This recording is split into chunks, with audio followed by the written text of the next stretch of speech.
बहुत पुराने समय की बात है। भारत देश में एक बहुत ही खूबसूरत राज्य था जिसका नाम चंद्रनगढ़ था। वहां के राजा का नाम महाराजा अरुण सिंह था। वे बहुत ही नेक दिल और दयालु राजा थे। उनके राज्य में सभी लोग बहुत सुखी और खुशहाल जीवन जीते थे। किसी को भी कोई दुख या तकलीफ नहीं थी। राजा अरुण सिंह को पेड़ पौधों से बहुत ज्यादा लगाव था। उनके महल के बगीचे में तरह तरह के सुंदर फूल और पेड़ लगे हुए थे, जिससे बगीचा हमेशा महकता रहता था। एक दिन की बात है, राजा अपने दरबार में बैठे हुए थे। तभी एक बहुत बुजुर्ग संत वहां आए। उनकी दाढ़ी लंबी और सफेद थी और उनके चेहरे पर बहुत शांति और तेज दिखाई दे रहा था। राजा ने संत को देखते ही तुरंत अपने सिंहासन से उठकर उनका सम्मान किया और उन्हें बैठने के लिए एक अच्छी और आरामदायक जगह दी। राजा अरुण सिंह के इस अच्छे व्यवहार को देखकर संत बहुत खुश हुए। उन्होंने अपने झोले से एक छोटा सा पौधा निकाला और राजा से बोले, हे राजन, मैं आपकी अच्छाई और पेड़ पौधों के प्रति आपके प्यार को देखकर बहुत प्रसन्न हूं। मैं आपको यह एक खास पौधा भेंट करना चाहता हूं। यह कोई साधारण पौधा नहीं है। संत ने आगे बताया, यह एक जादुई आम का पेड़ है। इसे आप अपने बगीचे की सबसे अच्छी और पवित्र जगह पर लगाना और इसकी देखभाल अपने बच्चे की तरह करना। जब यह पेड़ बड़ा हो जाएगा तो इस पर सोने के आम लगेंगे। यह आम खाने से कोई भी इंसान हमेशा स्वस्थ रहेगा, लंबी उम्र जिएगा और बहुत समझदार बनेगा। यह आम फल आपके राज्य की सबसे बड़ी दौलत कहलाएगा। यह बात सुनकर राजा की आंखों में खुशी के आंसू आ गए। उन्होंने उस पौधे को आदर से प्रणाम किया और संत को यह वचन दिया कि वे इस पौधे की रक्षा अपनी जान से भी ज्यादा करेंगे। शुभ दिन देखकर राजमहल के पुजारियों ने भगवान के मंत्र पढ़े और राजा अरुण सिंह ने अपने हाथों से उस छोटे से पौधे को बगीचे के ठीक बीच में लगाया। देखते ही देखते वह छोटा सा पौधा एक बहुत बड़े और खूबसूरत पेड़ में बदल गया। उसकी पत्तियां बहुत चमकदार थीं और उसकी डालियां सुनहरे रंग की थीं। जब उस पर पहला फूल खिला तो उसकी मनमोहक खुशबू पूरे राज्य में फैल गई। कुछ ही समय बाद उस पर एक आम का फल लगा। वह आम बिल्कुल भी साधारण नहीं था। वह एकदम सोने की तरह चमक रहा था। उसकी चमक इतनी तेज थी कि रात के समय भी बगीचे में उजाला हो जाता था। उसी पल एक सुनहरे रंग का कबूतर उड़ता हुआ आया और उस पेड़ की एक डाल पर बैठ गया। उसके पंख शुद्ध सोने की तरह चमक रहे थे और उसकी आंखें नीले रंग के हीरे की तरह चमक रही थीं। जब वह कबूतर घुटरगू करता तो ऐसा लगता था जैसे कोई मीठा संगीत बज रहा हो। कुछ दिनों के बाद राजा उस पेड़ के पास आए तो उन्हें पेड़ की डाल पर वह सोने जैसा दिखने वाला कबूतर बैठा हुआ दिखा, जिसकी आंखें नीली चमक रही थीं। उस कबूतर ने राजा से इंसानों की आवाज में बात की। उसने कहा, हे राजा, मैं स्वर्गलोक से भेजा गया सुनहरा कबूतर हूं। मेरा जन्म इस जादुई पेड़ की रक्षा करने के लिए हुआ है। मैं हमेशा इसी पेड़ पर रहूंगा और इन अमृत जैसे आमों की पहरेदारी करूंगा। राजा और वहां मौजूद सभी दरबारी यह चमत्कार देखकर बहुत हैरान रह गए। अब चंद्रनगढ़ राज्य की शान और बढ़ गई थी। दूर दूर के राज्यों से लोग उस जादुई पेड़ और सोने के कबूतर को देखने के लिए आने लगे। पहला आम पककर पूरी तरह तैयार हो गया। पूरे राज्य में बहुत खुशियां मनाई गईं। राजा ने यह तय किया कि जब तक पेड़ पर कम से कम 100 आम नहीं लग जाते तब तक किसी भी आम को तोड़ा नहीं जाएगा। समय बीतता गया। पेड़ पर धीरे धीरे और भी आम लगने लगे। हर सुबह उनकी गिनती होती थी, 1, 2, 10, 50, 99 और फिर 100। जिस दिन 100वां आम पेड़ पर पूरी चमक के साथ लटक रहा था, राजा ने घोषणा की कि अगले दिन एक बड़े समारोह में पहला आम तोड़ा जाएगा। लेकिन अगली सुबह जब माली और पुजारी बगीचे में पहुंचे तो उनके होश उड़ गए। पेड़ पर केवल 99 आम थे, एक आम गायब था। यह खबर जंगल की आग की तरह पूरे महल में फैल गई। राजा अरुण सिंह खुद बगीचे में आए। उन्होंने देखा कि सचमुच में एक आम गायब है। वहां न कोई टूटी हुई डाली थी, न किसी के पैरों के निशान और न ही कोई सबूत जो बता सके कि चोर कौन हो सकता है। राजा ने सुनहरे कबूतर से पूछा, हे कबूतर, तुम तो इस पेड़ की रक्षा करने के लिए हो, क्या तुमने किसी को देखा? सुनहरे कबूतर ने उदास होकर सिर हिलाते हुए कहा, महाराज, यह बहुत ही अजीब बात है। मैं पूरी रात जागता रहा। मेरी आंखों ने एक पल के लिए भी पलकें नहीं झपकाईं। मैंने किसी को आते जाते नहीं देखा। न कोई आवाज हुई, न कोई परछाई दिखी। बस आधी रात के समय एक पल के लिए ठंडी हवा का एक झोंका आया, और जब मैंने ध्यान से देखा तो एक आम अपनी जगह से गायब हो चुका था। यह किसी इंसान का काम नहीं है। यह जरूर कोई जादू की ताकत है। राजा ने तुरंत सुरक्षा दोगुनी कर दी। सैकड़ों सैनिक बगीचे के चारों ओर पहरा देने लगे। लेकिन अगली सुबह फिर वही हुआ। एक और आम गायब था।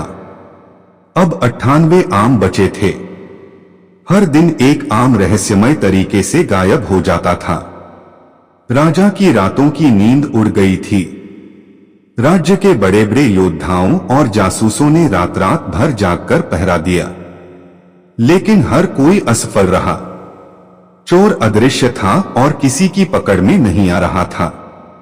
राजा का मन बहुत चिंता में डूब गया। चंद्रनगढ़ की सबसे बड़ी दौलत उनकी आंखों के सामने लुट रही थी और वे कुछ भी नहीं कर पा रहे थे। दिन हफ्तों में और हफ्ते महीनों में बदलने लगे।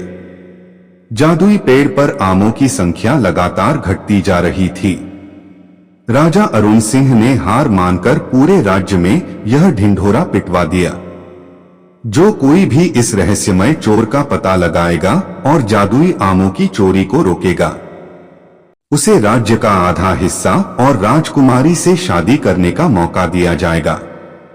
यह घोषणा सुनकर चंद्रनगढ़ और आसपास के राज्यों के कई राजकुमार, ताकतवर योद्धा और चालाक मंत्री अपनी किस्मत आजमाने आए। वे सब बड़े बड़े दावों के साथ आते थे। कोई कहता, मैं अपनी तलवार की परछाई से भी तेज हूं, चोर बच नहीं पाएगा। कोई कहता, मेरी आंखें बाज से भी तेज हैं, मैं हवा को भी देख सकता हूं। वे रात भर पेड़ के नीचे पहरा देते थे। कुछ अपनी आंखों में मिर्च डालकर जागते थे, कुछ खुद को खंभों से बांध लेते थे, लेकिन हर बार नतीजा वही होता। आधी रात को एक ठंडी हवा का झोंका आता। उनकी आंखों के सामने एक पल के लिए धुंध छा जाती, और जब तक वे संभलते एक और सोने का आम गायब हो चुका होता। सुबह वे शर्मिंदगी से सिर झुकाए राजा के सामने खड़े होते। कई तो इस रहस्यमय घटना से इतने डर गए कि वे पागल होकर वहां से भाग खड़े हुए। चंद्रनगढ़ के लोग निराश होने लगे थे। उन्हें लगने लगा कि यह किसी भगवान के गुस्से का नतीजा है और इस रहस्य को कोई भी सुलझा नहीं सकता। चंद्रनगढ़ राज्य की सीमा के पास एक छोटा सा गांव था। उस गांव में वीरेंद्र नाम का एक युवक रहता था। वीरेंद्र न तो कोई राजकुमार था और न ही कोई मशहूर योद्धा। वह एक साधारण किसान का बेटा था, लेकिन उसके मन में हिम्मत, दिल में दया और दिमाग में बहुत तेजी थी। वह अपने माता पिता का इकलौता सहारा था। उसने भी राजा की घोषणा और जादुई पेड़ के रहस्य के बारे में सुन रखा था। गांव के लोग जब भी इस बारे में बात करते तो वे इसे किस्मत का खेल मानकर चुप हो जाते थे, लेकिन वीरेंद्र का मन यह मानने को तैयार नहीं था। उसे लगता था कि हर समस्या का कोई न कोई हल जरूर होता है। एक दिन उसने अपनी मां से कहा, मां, मैं राजधानी जाकर इस रहस्य को सुलझाने की कोशिश करना चाहता हूं। उसकी मां चिंतित हो गई। बेटा, जब बड़े बड़े राजकुमार और योद्धा हार मान गए तो तुम क्या कर पाओगे? यह कोई जादू की ताकत है। तुम अपनी जान खतरे में मत डालो। वीरेंद्र ने प्यार से जवाब दिया, मां, कोशिश करना मेरा फर्ज है। मैं अपने राजा और अपने राज्य को इस मुसीबत में नहीं देख सकता।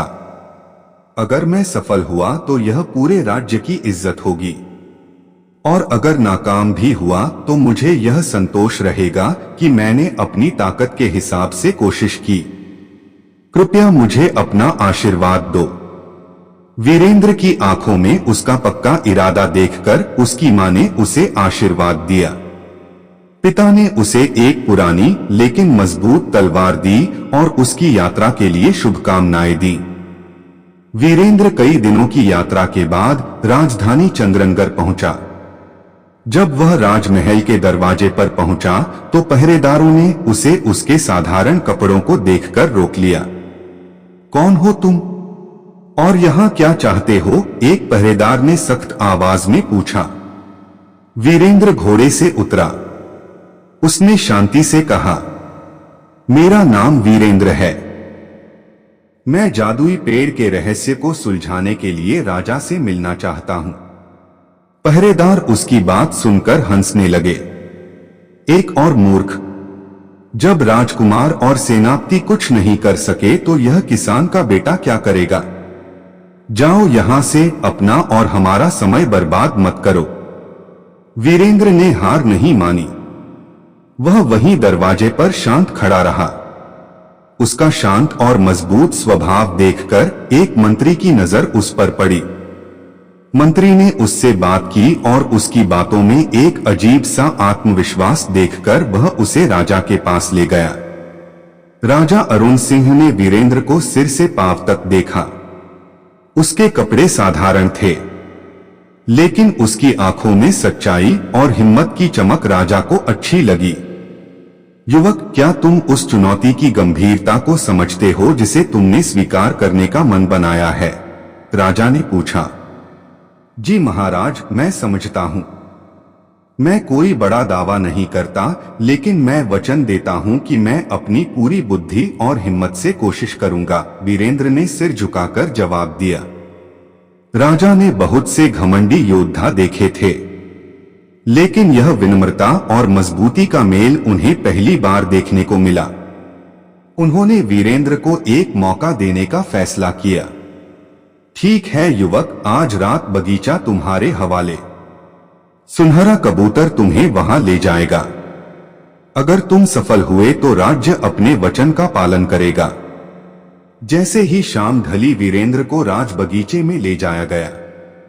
चांदनी रात में वह जादुई पेड़ अनोखी सुंदरता के साथ चमक रहा था। सोने के आम तारों की तरह टिमटिमा रहे थे। वीरेंद्र ने पेड़ को श्रद्धा से प्रणाम किया। सुनहरा कबूतर उड़कर उसके कंधे पर बैठ गया। उसने वीरेंद्र को ध्यान से देखा और बोला, युवक, तुम्हारी आंखों में मुझे दूसरों की तरह घमंड नहीं बल्कि जिज्ञासा और सम्मान दिख रहा है। सावधान रहना, यह कोई साधारण चोर नहीं है। वीरेंद्र ने मुस्कुराते हुए कहा, हे कबूतर, मैं ताकत से नहीं अक्ल से काम लेना चाहता हूं। क्या आप मुझे ठीक आधी रात के समय के बारे में बता सकते हैं जब यह घटना घटती है? सुनहरे कबूतर ने कहा, हाँ, जैसे ही घड़ी आधी रात का घंटा बजाती है, एक ठंडी हवा का झोंका आता है और उसी पल आम गायब हो जाता है। वीरेंद्र ने बगीचे का निरीक्षण किया। उसने देखा कि पहले के योद्धाओं ने पेड़ के चारों ओर जाल बिछाए थे, जमीन पर कांटे फैलाए थे और कई तरह के फंदे लगाए थे। वीरेंद्र ने उन सबको हटाने का आदेश दिया। उसने कहा, जब चोर अदृश्य है तो यह सब बेकार है। उसने किसी हथियार का सहारा नहीं लिया, न तलवार न भाला। वह बस पेड़ से कुछ दूरी पर जमीन पर बैठ गया, जैसे कोई साधु ध्यान कर रहा हो। उसने अपनी आंखें बंद कर ली।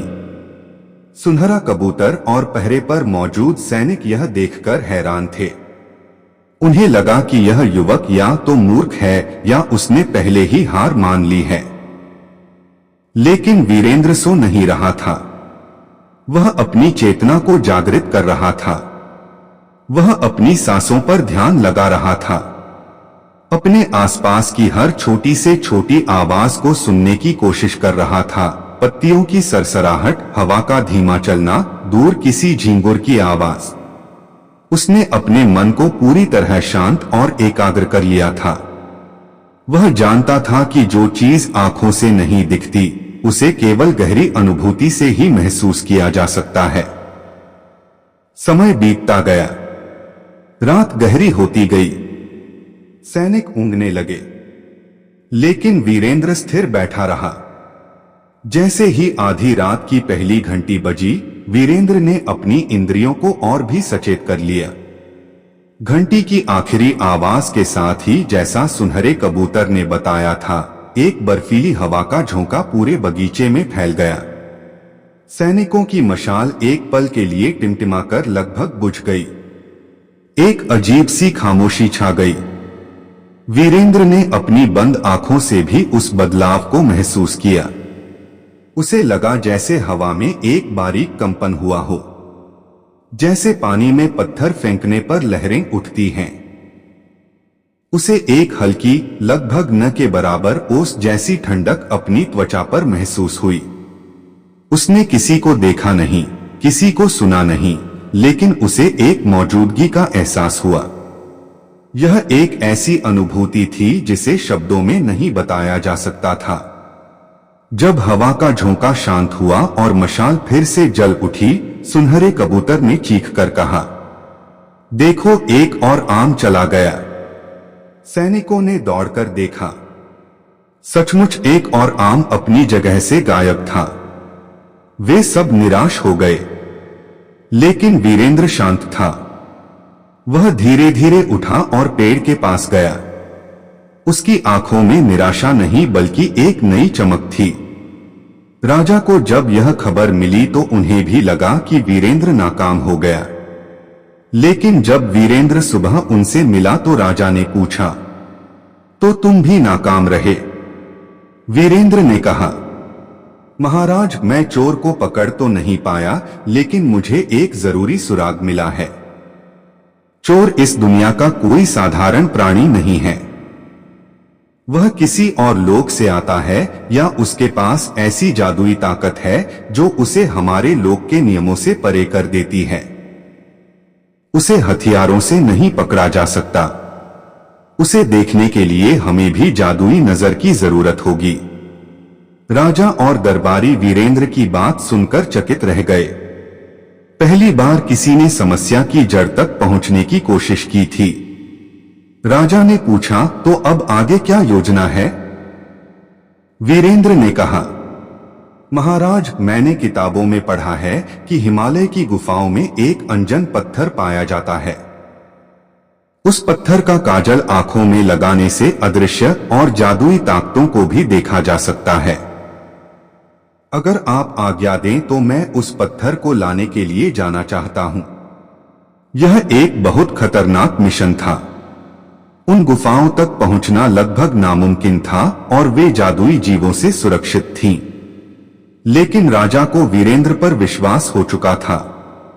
उन्होंने वीरेंद्र को यात्रा के लिए जरूरी सामान और अपनी शुभकामनाएं देकर विदा किया। वीरेंद्र एक नए और खतरनाक सफर पर निकल पड़ा। वीरेंद्र का सफर मुश्किलों से भरा था। उसने घने जंगल, ऊंचे पहाड़ और तूफानी नदियों को पार किया। कई हफ्तों की कठिन यात्रा के बाद वह अंततः उन बर्फीली चोटियों पर पहुंचा जहां फुसफुसाने वाली गुफाएं थीं। इन गुफाओं के बारे में कहा जाता था कि यहाँ हवाएं भी रहस्यमय संदेश देती हैं और कोई भी साधारण इंसान यहाँ से जिंदा वापस नहीं लौटता। जैसे ही वीरेंद्र ने गुफा के पास कदम रखा, उसका सामना पहली परीक्षा से हुआ। यह भ्रम का जंगल था। गुफा के मुहाने पर लगे पेड़ पौधे अचानक जिंदा हो उठे। वीरेंद्र ने देखा कि उसके सामने उसकी मां खड़ी है और उसे वापस घर चलने के लिए पुकार रही है। फिर उसे अपने पिता दिखे जो घायल हालत में पड़े थे और मदद के लिए चिल्ला रहे थे। एक पल के लिए वीरेंद्र का दिल दहल गया, लेकिन उसने तुरंत खुद को संभाला। वह जानता था कि यह सब माया है। उसने अपनी आंखें बंद की और अपने लक्ष्य पर ध्यान लगाया। उसने मन में कहा, मेरा फर्ज मेरे मुंह से बड़ा है। जैसे ही उसने यह सोचा, सारे भ्रम के जाल टूट गए और रास्ता साफ हो गया। अब वह गुफा के मुख्य दरवाजे पर था। वहां कोई दरवाजा नहीं था, बल्कि एक विशाल गाय पत्थर का राक्षस बैठा था। उसकी आंखें लाल अंगारों की तरह जल रही थीं। उसने गरजती हुई आवाज में कहा, इंसान, तेरी हिम्मत कैसे हुई यहां आने की? जो भी अंजन पत्थर को पाना चाहता है, उसे पहले मुझसे लड़ना होगा। वीरेंद्र जानता था कि वह अपनी तलवार से उस पत्थर के राक्षस को नहीं हरा सकता। उसने अपनी अक्ल का इस्तेमाल किया। उसने राक्षस से कहा कि महान पहरेदार, मैं आपसे लड़ने नहीं बल्कि आपकी ताकत को नमन करने आया हूं। मैंने सुना है कि आप इतने ताकतवर हैं कि आप एक ही वार में इस पूरी गुफा को हिला सकते हैं। राक्षस अपनी तारीफ सुनकर खुश हो गया और घमंड से बोला, हिला सकता हूं? मैं तो इस पूरे पहाड़ को तोड़ सकता हूं। यह कहकर उसने अपनी पूरी ताकत से गुफा की छत पर एक घूंसा मारा। उसका वार इतना ताकतवर था कि गुफा की छत से हजारों नुकीले पत्थर टूटकर नीचे गिरने लगे। वीरेंद्र तो फुर्ती से एक तरफ हट गया, लेकिन वह राक्षस अपनी ही जगह पर अकड़ा बैठा रहा और नुकीले पत्थर उसी के ऊपर आकर गिरे, जिससे वह अपने ही वार के कारण पत्थरों के ढेर के नीचे दब गया। वीरेंद्र ने पहरेदार को प्रणाम किया और गुफा के अंदर घुस गया। अंदर एक छोटे से तालाब के बीचों बीच एक काले रंग का पत्थर चमक रहा था। वही अंजन पत्थर था। वीरेंद्र ने उसे हासिल किया और बिना समय गवाए चंद्रनगर की ओर लौट पड़ा। जब वीरेंद्र अंजन पत्थर लेकर वापस लौटा तो राजा और सभी लोग उसकी बहादुरी और अक्लमंदी से बहुत प्रभावित हुए। वीरेंद्र ने किसी से कुछ नहीं कहा और चुपचाप अगली रात की तैयारी में लग गया। उस रात उसने फिर से वही किया।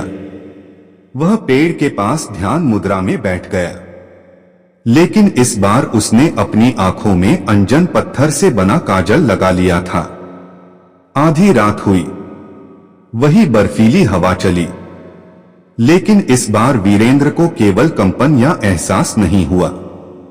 उसे सब कुछ साफ साफ दिखाई दिया। उसने देखा कि पेड़ के पास हवा में एक दरार पैदा हुई, जैसे किसी ने आकाश का पर्दा फाड़ दिया हो। उस दरार से एक चमकदार अलौकिक रास्ता प्रकट हुआ। उस रास्ते से एक बहुत सुंदर चांदनी में नहाई हुई स्त्री उतरी। वह कोई साधारण स्त्री नहीं थी, वह एक परी थी। उसके चेहरे पर सुंदरता के साथ साथ एक गहरी उदासी भी थी। उसने पेड़ की ओर देखा। उसकी आंखों में दर्द और मजबूरी का भाव था। उसने धीरे से एक आम को तोड़ा, उसे अपने सीने से लगाया और जैसे वह रो रही हो, उसी अदृश्य रास्ते से वापस लौट गई। उसके जाते ही वह दरार भी हवा में गायब हो गई। सारा दृश्य एक सपने की तरह था, लेकिन वीरेंद्र की आंखों ने उसे हकीकत में देखा था। अब वह चोर को जानता था, लेकिन उसे देखकर वीरेंद्र के मन में गुस्सा नहीं बल्कि दया पैदा हुई। वह समझ गया कि यह चोरी किसी लालच या नफरत के कारण नहीं बल्कि किसी बड़ी मजबूरी के कारण हो रही है। सुबह उसने राजा को पूरी बात बताई। राजा और दरबारी यह सुनकर हैरान रह गए कि चोर कोई पुरुष नहीं बल्कि दूसरे लोक की एक परी है। राजा ने गुस्से में कहा, उस चोर को सजा मिलनी चाहिए। अगली बार जब वह आए तो उसे कैद कर लेना। वीरेंद्र ने हाथ जोड़कर कहा, नहीं महाराज, हमें समस्या की जड़ तक पहुंचना होगा। उसकी आंखों में मैंने जो दर्द देखा है वह बताता है कि वह किसी गहरे संकट में है। हमें यह जानना होगा कि वह इन अमृत आमों का क्या करती है। मुझे एक मौका और दीजिए।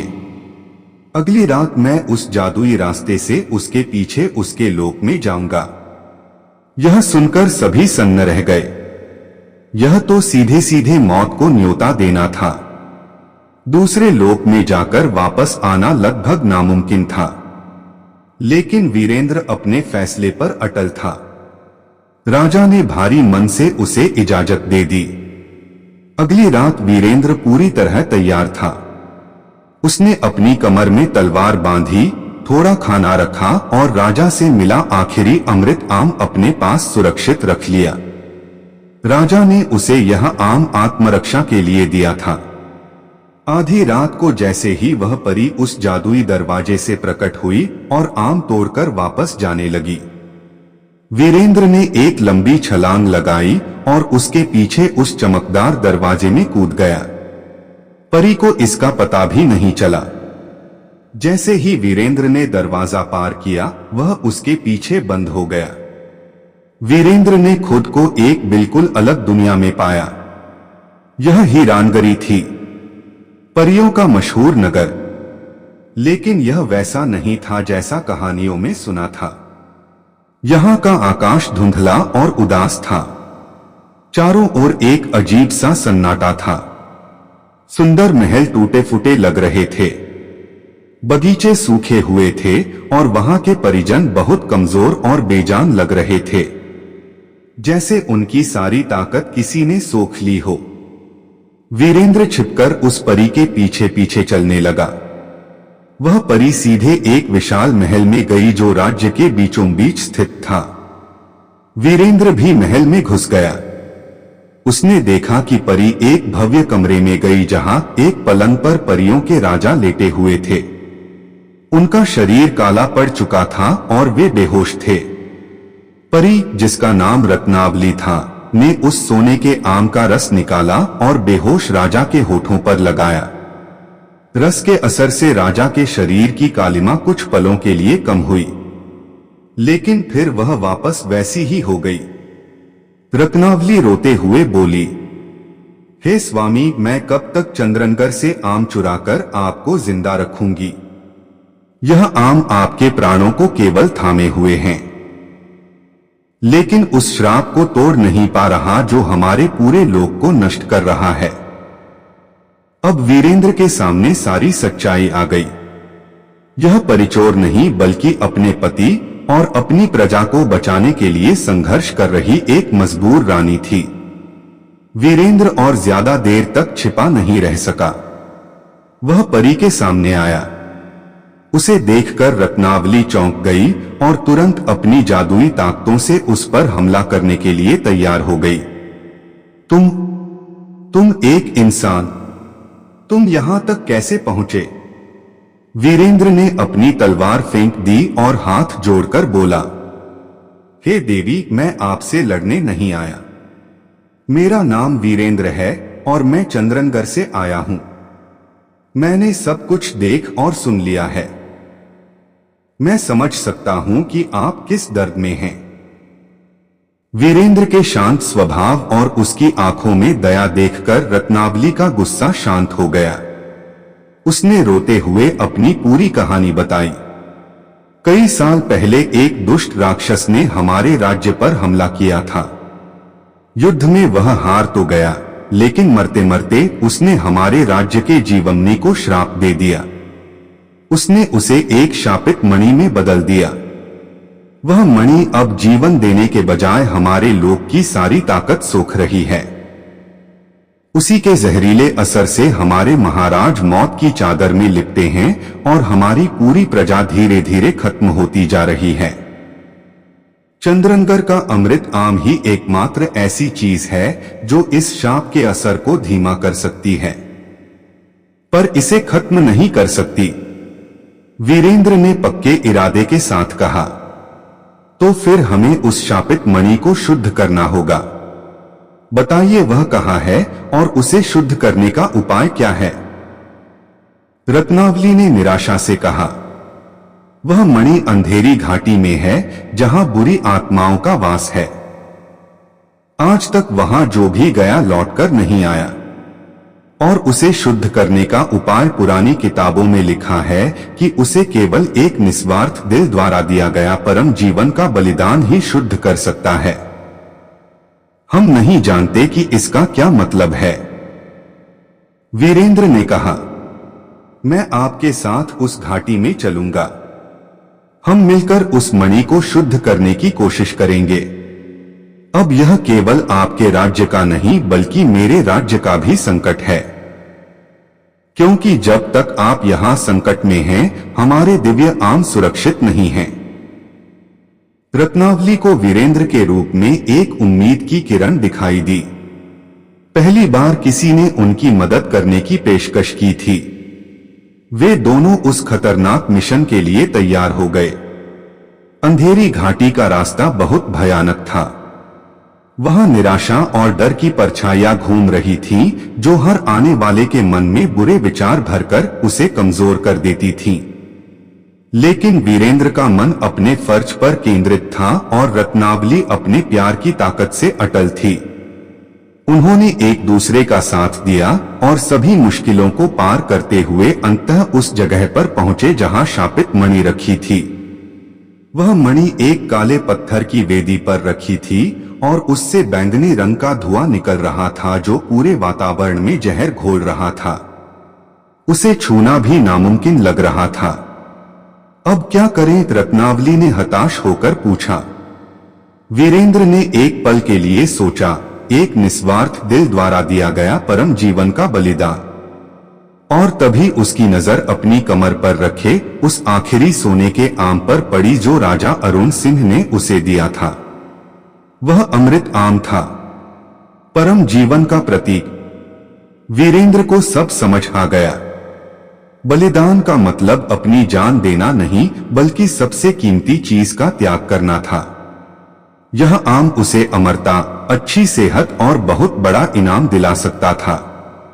लेकिन इस समय किसी और की जिंदगी बचाना उसे कहीं ज्यादा जरूरी लगा। यही निस्वार्थ थी।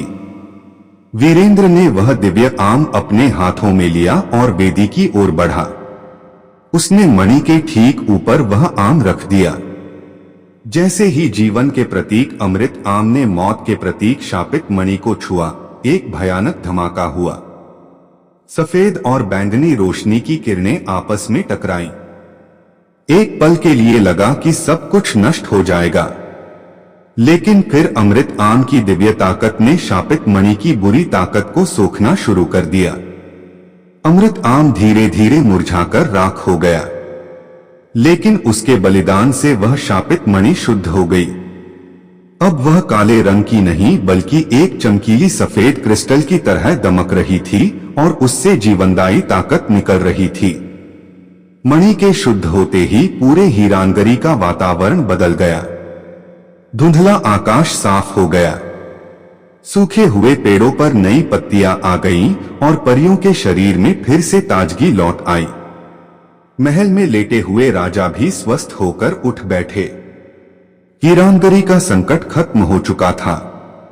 परियों के राजा और रानी रत्नावली ने वीरेंद्र को दिल से शुक्रिया अदा किया। उन्होंने वीरेंद्र को अपना भाई माना और चंद्रनगर के साथ हमेशा दोस्ती का वादा किया।